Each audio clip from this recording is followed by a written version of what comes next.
আগুনে পুড়ে মারা গেলে শাহাদাতের মর্যাদা লাভ করবেন। একজন মানুষ তার রোগের কারণে সবসময় অপবিত্র হয়ে যায়। সালাত আদায়ের জন্য অজু করে জায়নামাজে দাঁড়ানোর আগেই তার শরীর এবং তার কাপড় অপবিত্র হয়ে যায়। বারবার কাপড় পরিবর্তন করতে গিয়ে তার সালাত আদায়ের ইচ্ছাটাই নষ্ট হয়ে যায়। এমত অবস্থায় ওই রোগীর করণীয় কি? সরকার যুক্তরাষ্ট্রের সঙ্গে একটি চুক্তি করতে যাচ্ছে, যে চুক্তির ধারাগুলো প্রকাশ্যে জানানো হবে না। জানা যায় এতে সামরিক নিরাপত্তা সংক্রান্ত বিষয়ও যুক্ত আছে। এ ধরনের গোপনীয় চুক্তির বিষয়ে নাগরিক হিসেবে আমাদের প্রতিক্রিয়া কি হওয়া উচিত? মা চাচা এবং ফুফুদের সঙ্গে সম্পর্ক রাখতে নিষেধ করেছেন। মায়ের কথা অমান্য করে চাচা ফুফুদের সঙ্গে সম্পর্ক রাখলে মায়ের অবাধ্যতা হিসেবে গণ্য হবে কিনা? আর মায়ের কথা মেনে চাচা ফুফুদের সাথে সম্পর্ক ছিন্ন করলে আত্মীয়তার ছিন্ন করা গুনাহ হবে কিনা? উভয় সংকটের মধ্যে আছে, করণীয় কি? সিটি গোল্ডের আংটি ছেলেরা পরা কি জায়েজ হবে? ধর্মোপদেষ্টা বলেছেন, সব মসজিদের সভাপতি হবে প্রশাসনের কর্মকর্তারা। ইমাম নিয়োগ ও বরখাস্ত হতে হবে সরকার প্রদত্ত নীতিমালা অনুযায়ী। আপনি এর সঙ্গে একমত কিনা? চলুন আর বিলম্ব না করে আপনাদের ইতিমধ্যে যে সমস্ত প্রশ্নগুলো আমরা পেয়ে গেছি সে সমস্ত প্রশ্ন উত্তর দেওয়ার পালায় প্রবেশ করি। এমডি তাওসিফ হাসান আপনি লিখেছেন, একজন মানুষ তার রোগের কারণে সবসময় অপবিত্র হয়ে যায়। সালাত আদায়ের জন্য অজু করে জায়নামাজে দাঁড়ানোর আগেই তার শরীর এবং তার কাপড় অপবিত্র হয়ে যায়। বারবার কাপড় পরিবর্তন করতে গিয়ে তার সালাত আদায়ের ইচ্ছাটাই নষ্ট হয়ে যায়। এমত অবস্থায় ওই রোগীর করণীয় কি? বারবার তো এরকম ব্যক্তির পোশাক পরিবর্তন করার দরকার নেই, বরং এরকম অনবরত যখন শরীর থেকে নাপাক বের হতে থাকে এরকম ব্যক্তি প্রত্যেক ওয়াক্তের জন্য অজু করবেন। অজু করার পর ওই ওয়াক্তের মধ্যে যত খুশি তিনি নামাজ পড়বেন, তেলাওয়াত করবেন এবং ওই অজুতেই তিনি করবেন। এর মধ্যে ওই নাপাক বস্তু যতবার বের হবে তাতে তার অজু ভঙ্গ হবে না। এবং এই ধরনের ব্যক্তিকে মাজুর বলা হয় শরীয়তের পরিভাষায়, বিধায় তিনি এই অবস্থায় নামাজ পড়বেন। এমনকি তার ওই অবস্থায় যদি কাপড় অপবিত্র হয়, অপবিত্র কাপড় নিয়েই তিনি নামাজ পড়তে পারবেন, কারণ তিনি মাজুর। বিধায় অহেতুক কষ্ট করা এবং এভাবে নিজেকে নামাজের প্রতি আপনার বিরক্ত করে তোলা, এটার একেবারেই প্রয়োজন নেই। বিধায় এ বিষয়ে যথাযথ পদক্ষেপ নিলে ইনশাআল্লাহ বিদিনিল্লাহ এই সমস্যার সমাধান হবে। সরকার যুক্তরাষ্ট্রের সঙ্গে একটি চুক্তি করতে যাচ্ছে, যে চুক্তির ধারাগুলো প্রকাশ্যে জানানো হবে না। জানা যায় এতে সামরিক নিরাপত্তা সংক্রান্ত বিষয়ও যুক্ত আছে। এ ধরনের গোপনীয় চুক্তির বিষয়ে নাগরিক হিসেবে আমাদের প্রতিক্রিয়া কি হওয়া উচিত? খুবই গর্হিত একটি বিষয়।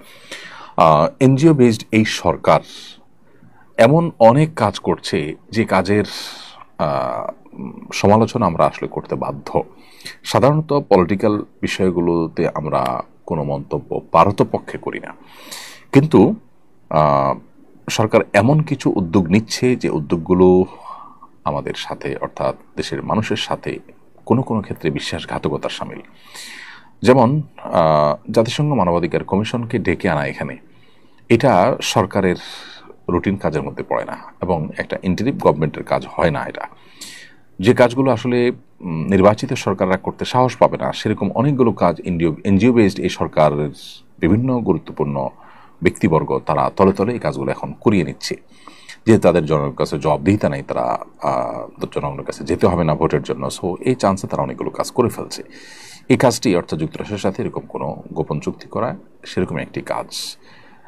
জনগণের ট্যাক্সের টাকায় চলা সরকার কোনোভাবেই জনগণের কাছে লুকিয়ে কোনো চুক্তি করতে পারে না। আমি মনে করি এটা গর্হিত কাজ এবং এখান থেকে সরকারের সরে আসা উচিত। হামিদুর রহমান রাসেল আপনি লিখেছেন, মা চাচা এবং ফুফুদের সঙ্গে সম্পর্ক রাখতে নিষেধ করেছেন। মায়ের কথা অমান্য করে চাচা ফুফুদের সঙ্গে সম্পর্ক রাখলে মায়ের অবাধ্যতা হিসেবে গণ্য হবে কিনা? আর মায়ের কথা মেনে চাচা ফুফুদের সাথে সম্পর্ক ছিন্ন করলে আত্মীয়তার ছিন্ন করা গুনাহ হবে কিনা? উভয় সংকটের মধ্যে আছে, করণীয় কি? প্রথম কথা হলো, চাচা এবং ফুফু এরা আপনার রক্ত সম্পর্কীয় আত্মীয়, খুব কাছের আত্মীয়। সো তাদের সাথে আপনার সুসম্পর্ক বজায় রাখতে হবে এবং তাদের সাথে সুসম্পর্ক বজায় রাখতে গিয়ে মায়ের কথা অমান্য করলে আপনি মাতা পিতার অবাধ্যকারী হিসেবে, পাপিষ্ঠ বা অপরাধী হিসেবে আল্লাহর কাছে বিবেচিত হবেন না। কারণ মা বাবার আদেশ নিষেধগুলো আমরা সাধারণত মেনে চলবো, কিন্তু তারা যদি এমন কোনো আদেশ বা নিষেধ করেন যেটা আসলে অন্যায্য বা অন্যায়, তাহলে সেটা কিন্তু মেনে চলাটা আমাদের উপরে অবশ্য কর্তব্য নয়। নবী করিম সাল্লাল্লাহু আলাইহি ওয়াসাল্লাম একটি হাদিস আছে, এই বিশুদ্ধ সূত্রে বর্ণিত হয়েছে, মুসনাদ আহমদ রাদিয়াল্লাহু তাআলা থেকে এই হাদিসটি বর্ণিত হয়েছে যে নবী সাল্লাল্লাহু আলাইহি ওয়াসাল্লাম বলেছেন, লা তুআতা লিমাখলুকিন ফি মাসিয়াতিল খালিক আও ফি মাসিয়াতিল্লাহ। লা তুআতা লিমাখলুকিন ফি মাসিয়াতিল্লাহ মানে হলো আল্লাহর অবাধ্য হয়ে কোনো সৃষ্টির বাধ্যগত হওয়ার কোনো সুযোগ নেই। অতএব মা বাবা তারাও সৃষ্টি, তাদের বাধ্যগত আমরা থাকবো, কিন্তু আল্লাহর অবাধ্য হয়ে নয়। আল্লাহর অবাধ্য হওয়ার বিষয় যদি তাদের আদেশ থাকে, তাহলে সেক্ষেত্রে তাদের আদেশকে আমরা মানব না, বিনয়ের সাথে সেটাকে তাদেরকে বুঝিয়ে বলবো, কিংবা অপরাগতার কথা জানাবো, কিংবা অন্য কোনোভাবে সেটাকে ইগনোর করব, কিন্তু আমরা অন্যায় লিপ্ত হব না। এরপরে কাইফ এআইডি থেকে আপনি লিখেছেন, সিটি গোল্ডের আংটি ছেলেরা পরা কি জায়েজ হবে? সিটি গোল্ডের আংটি ছেলেরা যদি পরেন, সেটা যেহেতু গোল্ড নয় অরিজিনালি, তাহলে সেক্ষেত্রে সেটা নাজায়েজ, হারাম হবে না। কিন্তু এটা পরার ফলে অনেকে এটাকে গোল্ড মনে করবে, আপনার প্রতি কুধারণা পোষণ করবে। এই যে কুধারণার একটা রাস্তা আপনি উন্মোচন করলেন, সেটা তো অনুচিত হবে। সেই বিবেচনায় এটা পরিহার করা উচিত। এরপর প্রশ্ন হলো, ধর্মোপদেষ্টা বলেছেন সব মসজিদের সভাপতি হবে প্রশাসনের কর্মকর্তারা, ইমাম নিয়োগ ও বরখাস্ত হতে হবে সরকার প্রদত্ত নীতিমালা অনুযায়ী। আপনি এর সঙ্গে একমত কিনা? এখানে আরও কিছু বিষয় আছে যেগুলো আসা দরকার, তাহলে এ বিষয়ে মন্তব্য করাটা সহজ হবে। প্রথমত, আমি যতটুকু জেনেছি যে মসজিদগুলোতে সরকারি বেতন ভাতা চালু করার সুপারিশ করা হয়েছে। যেহেতু সরকার টাকা পয়সা খরচ করবে মসজিদ ইমাম সাহেবদের জন্য, ইমাম মুয়াজ্জিনদের জন্য বেতন ভাতার বিষয়টা যখন আসছে, তখন সেখানে সরকারি কর্মকর্তাদের ইনভলভেশনের বিষয়টাও আসছে। কিন্তু বিভিন্ন গণমাধ্যমে যেভাবে দেখেছি যে জেলা পর্যায়ে ডিসিগণ এবং উপজেলা পর্যায়ে ইউনোগণ তারা মসজিদের সভাপতি হবেন পদাধিকার বলে, এই প্রস্তাবনা কোনো অবস্থাতেই গ্রহণযোগ্য নয়। এবং এটা আমি আশা করব ধর্মোপদেষ্টা মহোদয় এবং সংশ্লিষ্টরা বিবেচনা করবেন এটাকে পরিবর্তন করবার বিষয়ে। কারণ প্রথমত, এদেশে আমাদের প্রশাসনে থাকা মানুষদের মধ্যে একটা বড় অংশ, বরং প্রধান অংশ বা বেশিরভাগ লোক, তারা যে দুর্নীতিগ্রস্ত সেটা তো এদেশের প্রত্যেকটা মানুষ জানেন। মসজিদগুলোর সভাপতি হওয়ার পথ তাদের জন্য যদি উন্মোচন করা হয়, তাহলে সেক্ষেত্রে ইমাম মুয়াজ্জিন এবং মসজিদগুলো থেকে, মসজিদ কমিটির লোকদের থেকে ঘুষ খাওয়ার একটা রাস্তা ওপেন বা উন্মুক্ত হবে। সুফল মসজিদগুলো কত টাকা পাবে আমরা জানি না, কিন্তু তার কুফলটা নিশ্চিত, অর্থাৎ ঘুষের রাস্তা ওপেন হবে।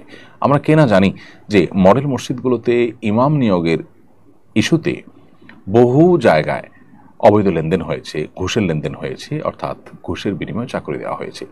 অতএব সমস্ত মসজিদগুলোতে যখন সরকারি প্রশাসনিক কর্মকর্তাকে এভাবে ইনভলভ করা হবে, তখন সন্দেহাতীতভাবে ঘুষের একটা রাস্তা ওপেন হবে। এক। দ্বিতীয়ত, এমনিতেই মসজিদে ইমাম সাহেবরা সঠিক কথাটা বলতে পারেন না। সমাজে নানামুখী অপরাধ, নানামুখী অবৈধ কর্মকাণ্ড যারা করে থাকে, তারা ইমাম সাহেবদের টুটি চিপি ধরার চেষ্টা করে।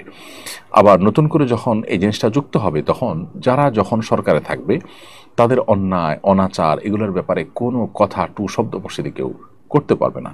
বরং দেখা যাবে যে ইউনো ডিসিদের নিজেদের কোনো গায়ে পড়ে কোনো সমালোচনা হতে পারে, এরকম কোনো বিষয় ইমাম সাহেবরা খতিব সাহেবরা কথা বলতে পারবেন। অর্থাৎ তাদের উপরে খড়গহস্ত হবে এবং তাদের অধিকার খর্ব হবে, তাদের স্বাধীনতা নষ্ট হবে এর ফলশ্রুতিতে। নাম্বার 3, বহু প্রশাসনিক পদে বহু মহিলা, হিন্দু কিংবা ইসলাম বিদ্বেষী মানুষজন থাকে। প্রত্যেকটা মানুষ তো ব্যক্তিগতভাবে ইসলামের প্রতি তার অনুরাগ বিদ্বেষ থাকতে পারে, বা এটা বাস্তবতা যে আছে। অতএব এরকম মানুষজন পদাধিকার বলে যখন মসজিদের সভাপতি হয়ে যাবেন, তখন দেখা যাবে যে মসজিদ এর উপরে তাদের কর্তৃত্ব, এটা মসজিদের জন্য ভালো কিছু বয়ে আনবে না, এবং এটা একটা বিব্রতকর পরিবেশ তৈরি করবে তাদের জন্য। তো সব মিলিয়ে আমার মনে হয় এই প্রস্তাবনাটা একেবারেই অগ্রহণযোগ্য। এখানে বিকল্প একটা প্রস্তাবনা আমরা দিতে পারি, সেটা হলো যে এমন হতে পারে যে ইউনো এবং ডিসিগণ তারা মসজিদ কমিটিগুলোকে অ্যাপ্রুভ করবেন। সেক্ষেত্রেও ঝামেলা আছে যে অ্যাপ্রুভ করতে গিয়ে তারা আবার পলিটিক্যাল চিন্তা করে, পলিটিক্যাল বিবেচনায় শুধুমাত্র কমিটি অ্যাপ্রুভ করেন কিনা। তবে তাদের ইনভলভেশন যদি থাকে একান্ত, সেটা যাতে কোনোভাবে মসজিদের সাধারণ যে গতিপথ আছে সেটা যেন বন্ধ না করে, রুদ্ধ না করে, সে বিষয়টিকে চূড়ান্ত করতে হবে, নিশ্চিত করতে হবে। তা না হলে এটা ভালো জিনিস হবে না। এর বাইরে এমনি ইমাম নিয়োগের বিয়োগের যে নীতিমালা করা হয়েছে, সেটা সন্দেহাতীতভাবে একটি ভালো উদ্যোগ। মসজিদের সভাপতি হতে হলে ন্যূনতম ধর্মীয় যোগ্যতা থাকতে হবে, এটা বড় নির্ধারণ করা উচিত। বিষয়ক প্রশাসনিক কর্মকর্তারা এই ক্রাইটেরিয়াতে অটোমেটিক বাদ পড়ে যাবেন এবং তারা কোনো যোগ্যতাতেই মসজিদের সভাপতি হতে পারেন না। এরপর শরীফুল ইসলাম আপনি লিখেছেন, আগুনে পুড়ে মারা গেলে শাহাদাতের মর্যাদা লাভ করবেন।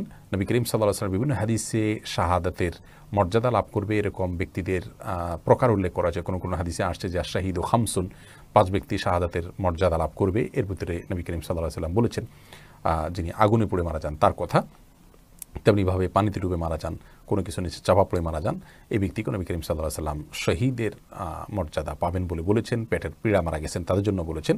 আবু দাউদের একটা হাদিসে আসছে ওয়াসাহিবুল হারিকি শহীদ, যে ব্যক্তি আগুনে পুড়ে মারা গেলেন তিনি শহীদ হবেন, অর্থাৎ শহীদের মর্যাদা পাবেন। তবে এই শহীদ আল্লাহর রাস্তায় নিজের জীবন বিলিয়ে যিনি শহীদ হয়েছেন আল্লাহর দ্বীনকে বুলন্দ করবার জন্য, তার সমপর্যায়ের শহীদ হবেন না। তিনি হবেন শহীদে হাকিকি বা প্রকৃত অর্থে এবং সার্বিক বিচারে শহীদ। আর এভাবে যারা মৃত্যুবরণ করেন তারা হলেন হুকমান শহীদ, অর্থাৎ বিধানগতভাবে তাদেরকে শহীদ বলা হবে। তারা শহীদের সওয়াবটা লাভ করবেন, কিন্তু পৃথিবীতে একজন সাধারণ মানুষের মতো তাদেরকে গোসল দিবে।